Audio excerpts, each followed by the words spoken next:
Hello and welcome to another virtual program from Maine Historical Society. I'm Kathleen Newman.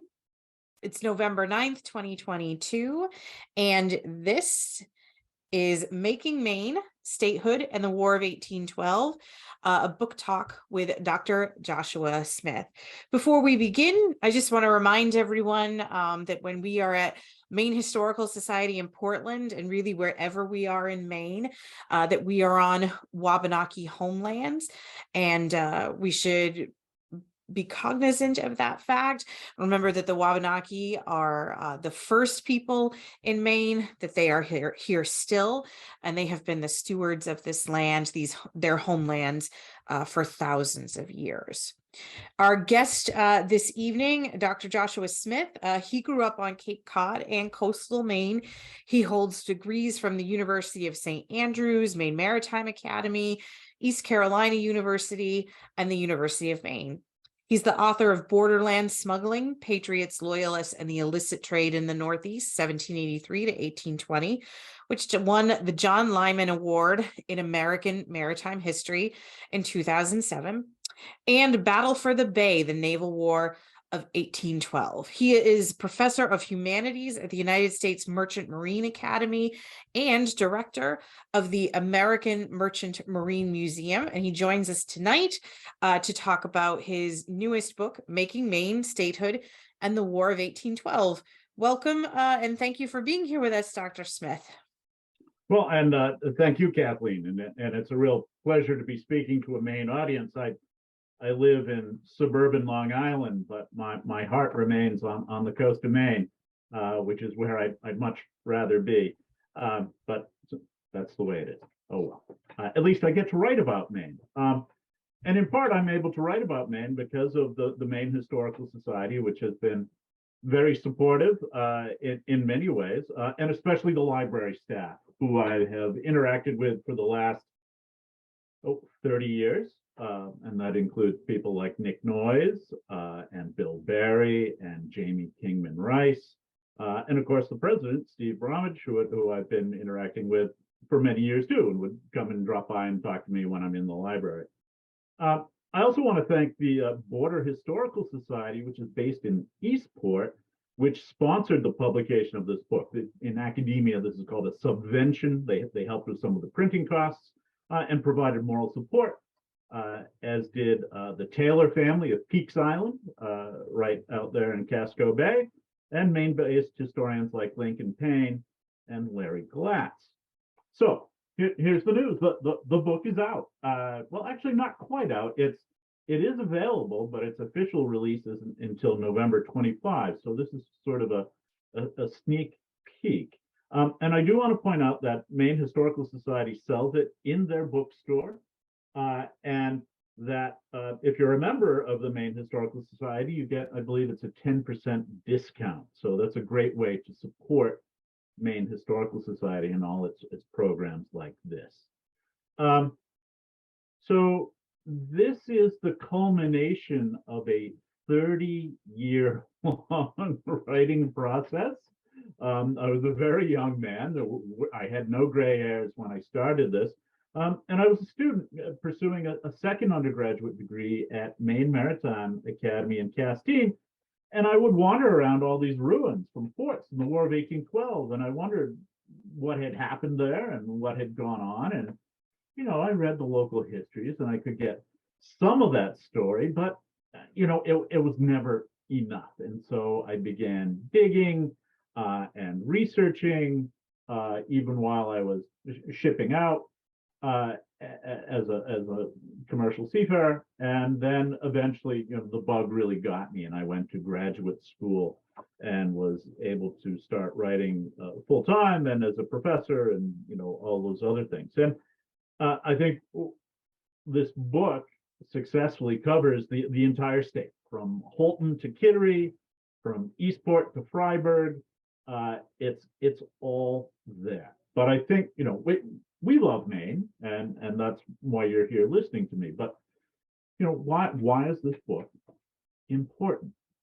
And I think I lay it out in the preface, which was written the better part of a year ago. And let me read a part of that because I think it explains where the book is coming from. So today, Americans obsess about disorder in the nation. Politics have become bitterly partisan, and the news media blatantly takes sides. Urban elites and their rural counterparts vie for moral ascendancy. There are widespread concerns about riots, coups, and what role the states and federal government have in maintaining order or quelling dissent. Some alarmists even predict the end of American democracy. My message to the reader is, fear not. The Republic has witnessed all these travails before and has not only survived, but generally thrived. My evidence lies in a detailed analysis of Maine's search for a new identity separate from Massachusetts from roughly 1805 to 1820. And I think that the choice of Maine may surprise many who know it as the land of quaint villages, moxie, lobster rolls, and LL Bean, a political and economic backwater tucked in an obscure corner of the nation. But Maine in the early 1800s was a dynamic place, well placed for international trade with the British Empire, with a rapidly growing population. Increasingly, its citizens sought independence from Massachusetts, ultimately becoming a separate state in 1820. Why did Mainers seek separation from a large, prosperous, and important state like Massachusetts? In part, its leading citizens decided that the time was ripe for them to take control. Another factor was a growing perception that Massachusetts treated Maine as a colony to be commercially exploited, and its inhabitants disdained as uncouth rustics. Oof, ouch, right? So I think this is pretty relevant given that we just had an election yesterday, and I was delighted with the election mostly because it was boring. That there weren't riots, that there hasn't been a lot of fuss about it, that it all falls within normal parameters, and I think that's a victory for the entire republic. But let's get back to the topic here. Why a book about Maine? Well, for me, it provides an example of the tension inherent to a federal republic. You've got states versus the federal government, and they're constantly infringing on each other, and there's this back and forth pull, and it can get really bad. I mean, this country has had a civil war.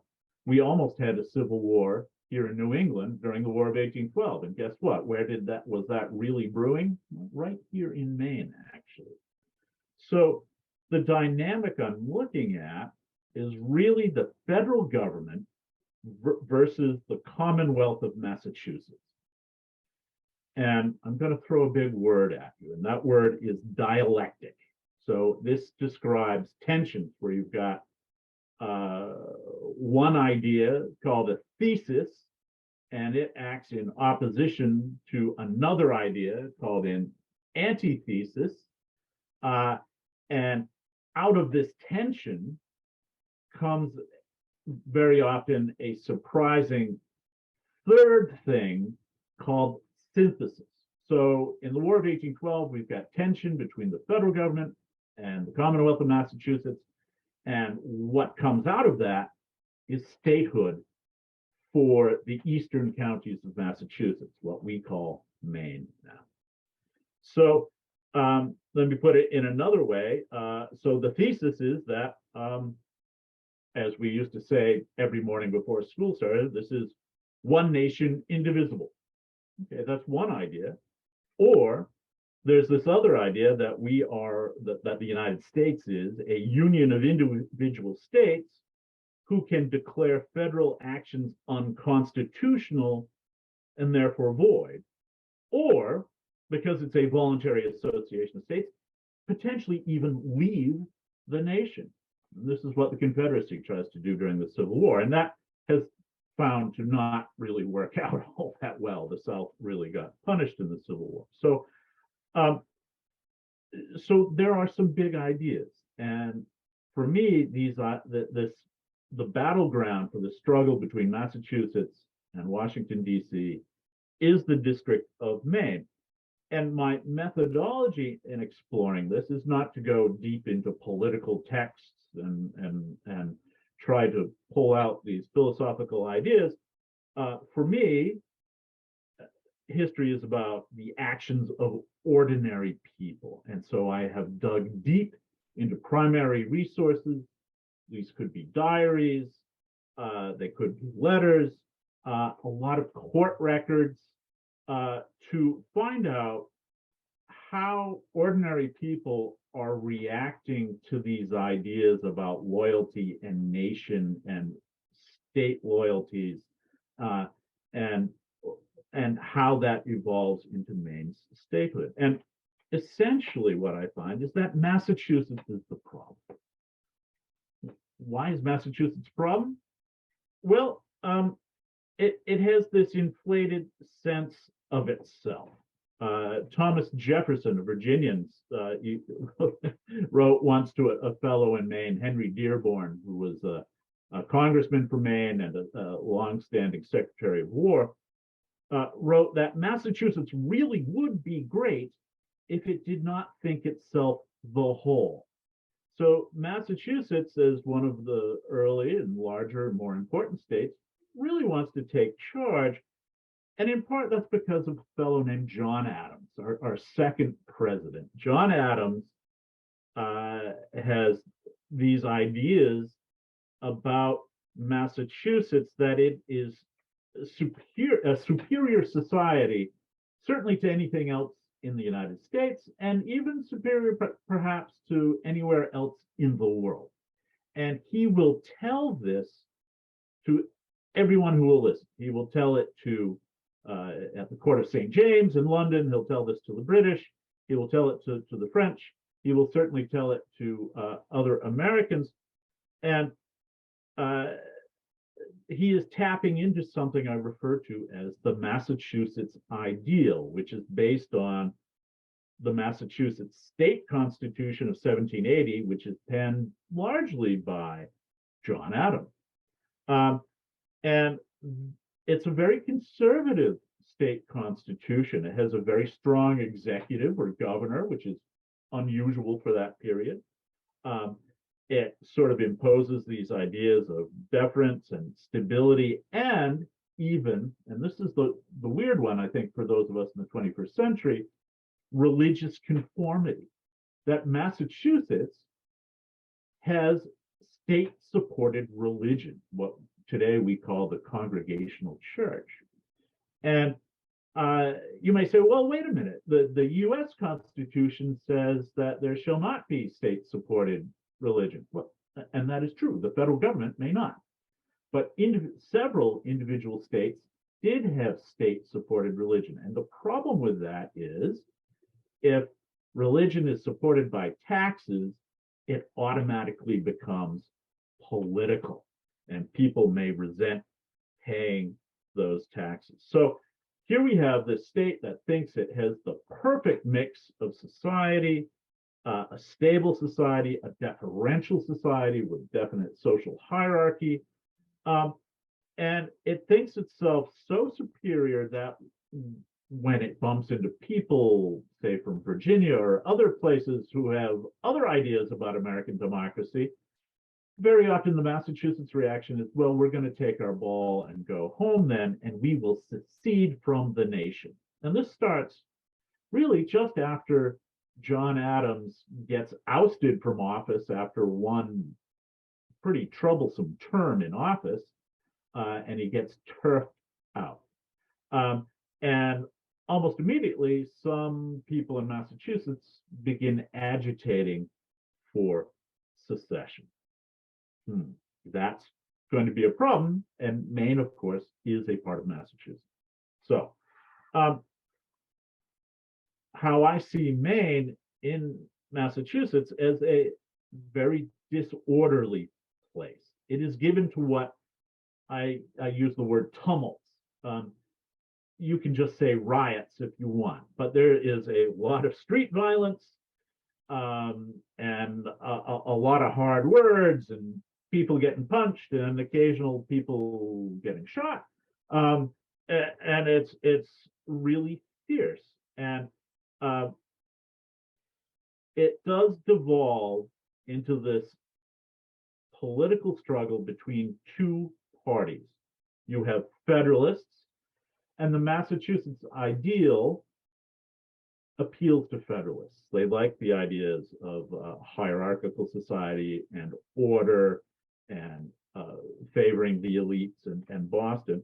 And rising in opposition to them are a party sometimes referred to as Jeffersonians, or sometimes as Republicans, not related to Republicans as we know them now. And in Maine, the rise of the Jeffersonians is pretty ugly. There are riots, there is violence. I'll give you an example. In North Yarmouth, there is an incident where a Jeffersonian postmaster, his sloop is attacked at its pier one night, and Federalist thugs paint Black Sal and Jefferson on the side of his sloop and damage it in many ways. Okay. Black Sal and Jefferson, of course, is a reference to Sally Hemings, his enslaved mistress and mother to his some of his children.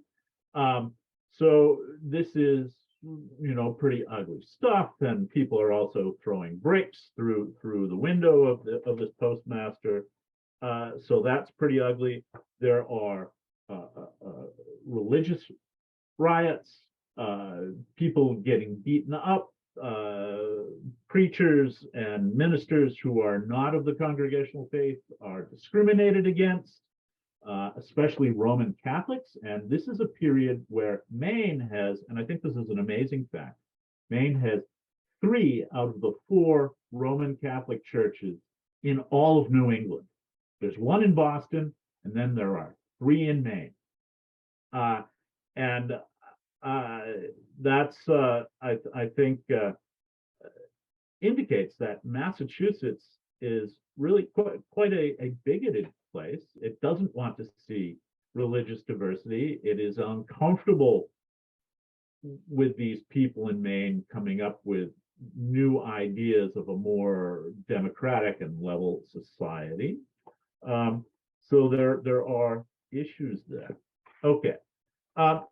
So those issues include land squatters, inland squatters versus Massachusetts state authority, and resentment against these wealthy landowners or landed proprietors, the sort of stuff that Alan Taylor wrote about in his great book, Liberty Men and Great Proprietors.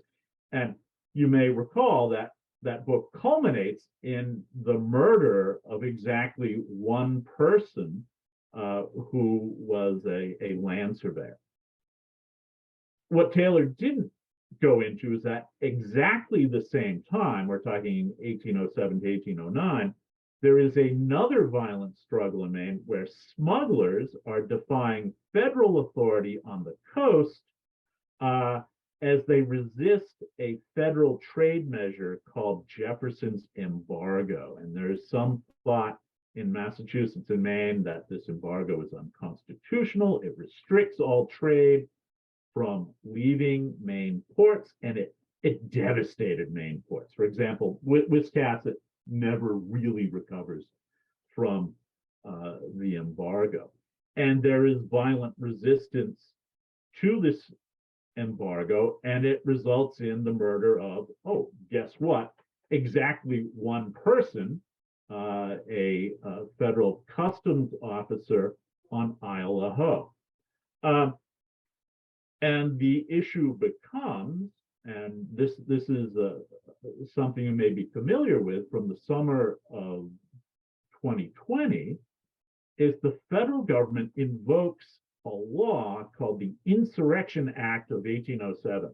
Now in 2020, the question was, would President Trump invoke the Insurrection Act to suppress riots and tumults mostly on the west coast of the United States, and he does not. But in 1808, President Jefferson does invoke this on the coast of Maine, which is sort of interesting because Jefferson personally penned the Insurrection Act of 1807, which is a strange thing for a president to do. Presidents are not supposed to write legislation, but he did, and then he handed it off to somebody in Congress, and it became a law. Well, why did Jefferson write this law? He wrote that law because his vice president, a guy named Aaron Burr, had essentially tried to set up a separate country out of the American West, places like Ohio and Indiana and along the Mississippi, in an act of rebellion. And Jefferson wanted to have the ability to suppress that sort of revolt. And it's still on the books. And by the way, you probably are aware that this vice president, troublesome fellow named Aaron Burr, also in a duel gunned down Alexander Hamilton in Weehawken, New Jersey, while he was the sitting vice president of the United States. So if you think things are bad now, well, the vice president hasn't pulled out her dueling pistols yet, right? So, things can actually get much worse than they are now, which is why I try to kind of push an optimistic message. We've been through this before. We can handle this. So the Insurrection Act of 1807 is used to suppress people who are resisting the embargo, and it means U.S. Army soldiers are used to close Maine's ports, and the U.S. Navy is also deployed to Maine waters to prevent people from trading with the British. And Massachusetts is furious about this. It doesn't want this trade to end. It had gotten very rich off trade with the British. So this is a problem. And this sort of sets up a series of difficulties Massachusetts will have with the federal government, going through almost another attempt at secession in 1815. And it almost results in a civil war in Maine, as in communities are saying, we have to arm ourselves against those people, across the river, because that town is Federalist and we're Republicans, or, and vice versa. So Maine is badly divided. And it gets very ugly during the War of 1812. Well, what happens during the War of 1812? Mainers support the War of 1812 because Maine is very Jeffersonian. And President Madison is a friend of Jefferson. And so virtually, and I include the statistics in the book, virtually all the soldiers that come from Massachusetts to fight in the War of 1812 don't come from Massachusetts. They come from Maine.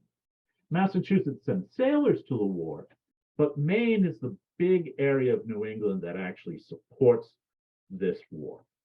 So Federalists in Massachusetts hate this war, and that includes the congregational clergy who speak very strongly against it from the pulpit and try to get their parishioners not to support the war. So there's this religious opposition. There are brutally high taxes. The tax rate increases by something like 500%. And I would ask you to ask yourself, how would you cope if your taxes increased fivefold? I dare say you would be distinctly unhappy about it. And that is true in Maine, where you get tax revolts in places like North Yarmouth. North Yarmouth is a very Federalist town, hates the war. There is a British blockade. The British stop all trade. They even stop Mainers from going out and fishing. As in, if you're a fisherman, the British may burn your boat if you go out to fish. Or there's a family in Waldoboro who just want to load cordwood and take it to Boston in 1814. The British capture this boat, and they take this family of, I think, 4 Waldoboro men, and they send them to prison, first in Nova Scotia, and then to a very famous and infamous, nasty prison in England called Dartmoor. There is starvation. The War of 1812 prevents food from getting to Maine. Maine has a particular problem. It isn't great farming territory, and Maine can't really feed itself, especially towards the end of winter.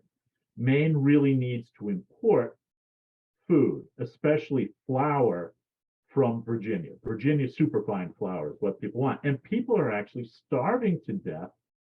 Seems like Hancock County is the bad place where most people starve. And even people like lawyers are complaining, I can't buy food at any price. Beyond starvation, there is disease. Wiscasset gets devastated by disease, and they do all sorts of strange things to try and stop it. But it's like the four horsemen of the apocalypse are stalking backwoods Maine. Really pretty grim. And then what happens? Well, the British come in, they invade Maine in 1814, they brush aside militia resistance, and they occupy everything east of the Penobscot River, which is, it's humiliating. I would say even emotionally devastating for the people in the occupied territory. And the really horrible thing is that there is a lot of collaboration in Eastern Maine, especially by Federalists, especially by Federalist sheriffs. It's a pattern in warfare when you have enemy occupation that law enforcement typically will collaborate with the enemy occupying forces. Why is that?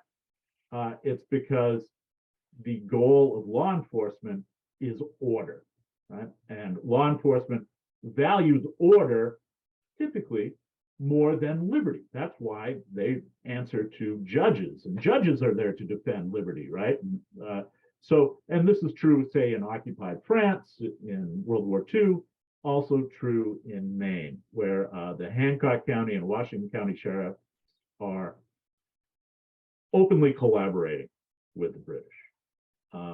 There are riots in Maine towns. Sometimes it's state militia facing off against federal government troops, and shots are fired. Nobody's killed, people are wounded, but there are riots in places like Eastport and Castine, or Hollowell, or Augusta, and plenty of fisticuffs on the wharfs of Portland as well. So Maine emerges from the war exhausted. I don't think anybody in Maine said that the United States won the War of 1812. And that includes a lot of sailors who get released from British captivity at the end of the War of 1812. They had about 500 sailors from Maine were in this British prison called Dartmoor, which was a horrible place. And it really made the inhabitants deeply unhappy to be there. And to cap it all off, after the war is over and these sailors are waiting to be returned to the United States, a riot breaks out, and the prison guards panic, and they fire into all these American POWs, and they kill some, and they wound many more. And certainly these sailors, the Maine sailors that I tracked, come back, and they are, they're emotionally scarred by this experience, and very unhappy about it, and really no longer willing to listen to Federalists after having been brutalized by the British like this. So the War of 1812 breaks down the bonds between the District of Maine and Massachusetts. Pardon me. And I want to read just a little bit out of the book to give you a sense of how these bonds break down. And this is a section I have titled "Skunk in the Meeting House," and you'll find out why in a second. So After 1815, the federal government enacted policies that favored Maine's development and attachment to the nation. In the same period, the Massachusetts ideal of an orderly Boston-oriented society lingered on in Maine, but suffered embarrassing setbacks. Federalist officials fared poorly, the Congregationalist faith lost much of its prestige, and the militia's popularity waned. So among Maine's Federalist officials, Sheriff Moses Adams, the sheriff of Hancock County, fell the furthest. He not only collaborated with British forces, but he was caught smuggling in the war. And then just days after the British evacuated Castine on May 12, 1815, one of his children discovered his dead wife in their Ellsworth home. She had been beaten severely with a boot jack and hacked with an axe. Suspicion fell on the sheriff, who was arrested and imprisoned in the Castine jail over which he had so recently presided. Adams does not seem to have been popular locally, perhaps due to his collaboration with the British or rumors that he abused his wife and kept a mistress. In June, a court tried him in the Castine Meeting House, where spectators crowded in so tightly that the second-story galleries almost collapsed. During their hasty evacuation, the crowd broke a window and nearly tore a door off its hinges. When the trial resumed, Adams pled not guilty, and the jury agreed with him after deliberating for a mere 2 hours. However, one more indignity awaited him as he left the meeting house. The crowd hissed him as he departed. Ruined in reputation and purse, the ex-sheriff moved to the backcountry village of Acton, where he reportedly spent many hours by his fireplace, cheek in hand, twirling a set of fire tongs as he contemplated his downfall. It was a cruel come down for this exemplar of the Massachusetts ideal. The congregational ideal also fared poorly, and community displeasure with the church revealed itself in numerous ways. In August 1816, for instance, a man left a putrid skunk corpse in the pulpit of Camden's Congregational Meeting House. But even by 1815, there were signs of stress. In North Yarmouth, the Reverend Francis Brown, who had repeatedly blasted the war in sermons, gave up his position to become president of Dartmouth College.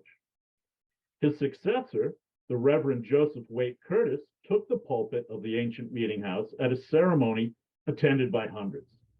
The structure, dating back to 1729, groaned under the weight of the crowd, and some plaster fell on a pew. As in Sheriff Adams' trial, much of the crowd made a mad dash for the doors, while others tried to calm them with calls of no danger. The new minister himself leaped out of a window before it became clear that the building would not collapse. His reaction was an ill portent for his status as pastor, and he resigned a few months later. So these Massachusetts institutions, like the Congregational Church or these sheriffs,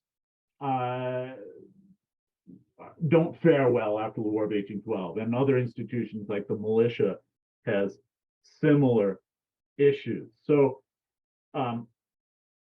Maine becomes a state because it was a desperately unhappy place, and the war made it an even more unhappy place. And the problem is that Massachusetts refuses to defend the eastern counties of the Commonwealth, Maine, and the federal government is too weak to do so. So faced with almost hostility from Massachusetts and indifference from Washington, Maine, by the end of the War of 1812, you've got William King and other political leaders saying the answer is statehood. And they will mount a campaign that eventually results in Maine's statehood in 1820. So that's my story. I'm here to answer questions, and you don't have to buy the book, but get it from the library. I'm a big believer in public libraries, so feel free to pursue it that way. So, Kathleen, I guess I'm ready for some questions. Yes, thank you. That was really interesting. And we are definitely getting questions from the audience. First question, were there other states other than Massachusetts that had a state-supported church in their constitutions? Yes, I think Rhode Island did and Connecticut did. And I think Virginia did for a short while, but I think Thomas Jefferson and his friends changed that pretty quickly. Yeah. Can you tell us how organized or effective was the militia in the Portland and Falmouth area when responding to British raiding parties or to threats? Well, it depends on what you think the militia is for. It can do okay fending off British raids, but when the militia gets together in 1814 in Portland, there's a lot of bickering. There's very poor organization. The militia officers think they are better than the regular army officers because they are there to defend hearth and home, and they consider the regular army as pretty much mercenaries, whereas the regular army in its turn thinks it's superior to the militia. But there's like 12 of them. There just aren't very many. So the defense of Portland is a mess. And at one point, you actually have troops mutinying, companies that had marched down from Oxford County decide on their own authority to march back and have to be coaxed and persuaded to come back. There are talks of,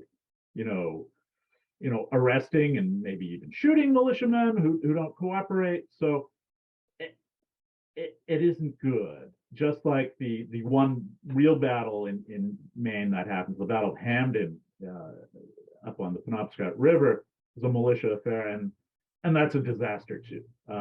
All covered in a lot of detail in the book. So I think, and there's some, I've accessed the court martials that come out of the Battle of Hamden, which nobody's published before. So there are actually new details that nobody's seen about this stuff. So a couple of people are asking questions that are, I would put them together because they're definitely related. How much of a problem was the issue of slavery in question to Maine's admission to the Union as a state? Could you please review how Maine and Missouri, how they came to be, like via the Missouri Compromise, for folks that may not be familiar?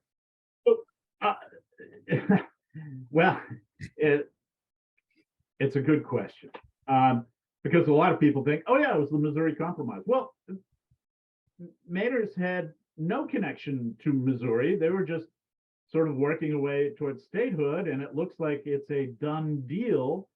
And Massachusetts has sort of agreed if Maine votes on it, and Maine finally in 1819 gets its act together and votes for statehood, then it has to go to Congress. And would you believe Congress makes a hash of it? Who would have thought that, right? Because Southerners are beginning to do this calculus on slavery, and they realize that Maine is going to come in as a non-slave state, which is part of our Massachusetts inheritance, frankly. And they want Missouri to come in with slaves. And so it becomes a political issue. And this is covered in the book, but so the question is will ambitious Maine politicians sell their soul for statehood? And the answer is yes, for some. Some will say, sure, let Missouri have slaves. So long as Maine becomes a state, what do we care? And others are, Maine produces some pretty strong anti-slavery individuals, especially a guy named Rufus King, who's our first governor's stepbrother who lived down here in New York, actually in Long Island. He's got his big mansion as a museum in Jamaica, Queens. And Rufus King is the country's leading Federalist. He's from Scarborough, Maine, and he's also pretty much the leading anti-slavery proponent too. And he wants Maine to be a state, but he doesn't want slavery to spread. So there are, some really deep and dark questions getting asked about this. And, not all the people pushing for Maine are on the moral high road. Some of them are looking for offices and they think they're going to profit out of statehood. And again, read the book. It goes into that stuff. Boy, humans are messy. Yeah. Yeah. Do you know where the towns where those 3 Catholic churches in Maine, do you know what towns they were? One's Newcastle because I went to high school there. And let's see. And the other one would have been with the Passamaquoddy people on Passamaquoddy Bay, and the third one may have actually been with the Penobscots in Old Town. So this is another source of tension between whites and Native Americans because the indigenous people tend to be Catholic, and they resist attempts to convert them to the Protestant faith. And Massachusetts actually does help pay for the Catholic priests for the Indians as part of their treatment of indigenous people, but it's problematic because Massachusetts shouldn't really be engaging directly with Native people. That should be done by the federal government. And of course, that all comes out in the 1970s. And the story for somebody else to tell another day. But both Maine and Massachusetts are guilty of, fiddling with Native American privileges and taking their land and all sorts of other unpleasant things. And there is some elements of that in the War of 1812, where whites in Massachusetts kill a Penobscot man and badly mangle his wife, although she survives to testify against them. And one of those whites is from Frankfort on the Penobscot River. So plenty of ugly racial prejudice for sure. Yeah.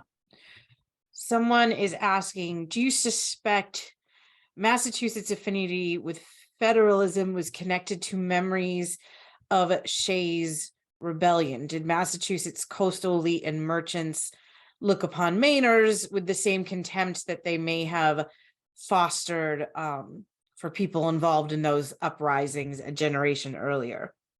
Great question, and very much so. So one of Maine's early statehood movements is blossoming just at the same time that Shays' Rebellion breaks out in Massachusetts. And so in the minds of the Boston elite, the idea of independence for Maine becomes associated with these Shaysite rebels who, you got to remember, Massachusetts raises an army and they use artillery to blast them down. And some of those generals and authorities from Massachusetts will actually drift up to Maine. And they're pretty unpleasant people. So yeah, I think the Massachusetts elite demonstrated that it was quite capable of gunning down people who did not agree with it. At the end of Shays' Rebellion, they could have executed by hanging the leaders of the rebellion, but somebody has the good sense to say, you know what, let's dial that back. But I think that does prejudice Massachusetts against Maine further. And we do get some of the Massachusetts leadership ends up moving to Maine, as do some of the farmers who were the rebels end up drifting into Maine as well. So yeah, there's a lot of this really ugly social tension in Maine and Massachusetts. Mm-hmm. Someone is asking something that I was wondering myself. Does your book discuss the battle between the Boxer and the Enterprise? This is a a story that we talk a lot about at Maine Historical Society, and in Portland. It's a moment from the War of 1812 that Henry Longfellow mentions in his poem, My Lost Youth. And of course, Captains Blythe and Burrows are buried at Eastern Cemetery. Eastern Cemetery, thank you, in Portland. So did you talk about that at all in the book? I certainly do. It's the bloodiest battle in Maine during the war.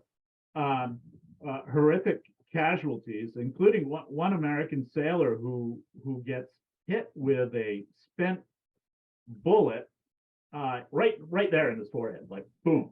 And he isn't killed by it, but he's got this hole in his skull that he walks around with for 25 years.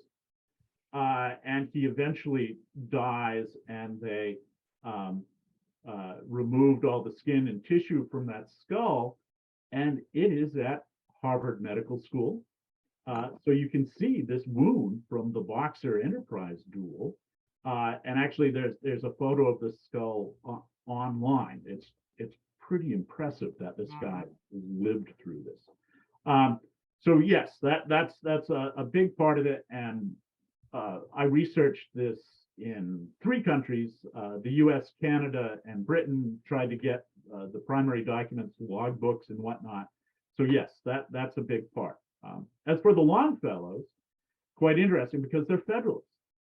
And Stephen Longfellow is a lawyer. He might be in the building you're in right now, Kathleen.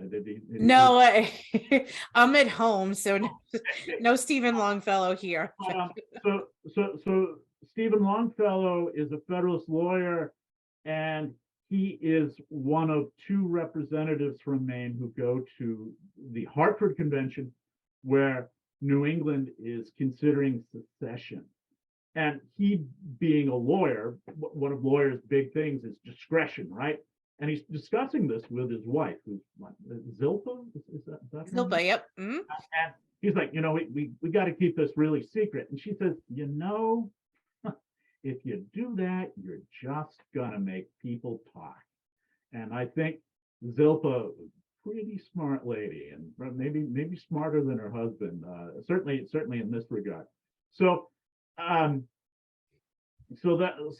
Longfellows are Federalists, very much into the Massachusetts ideal, but one of their cousins is actually a naval officer who's very involved in the war, and will actually fight at the Battle of Hamden as well.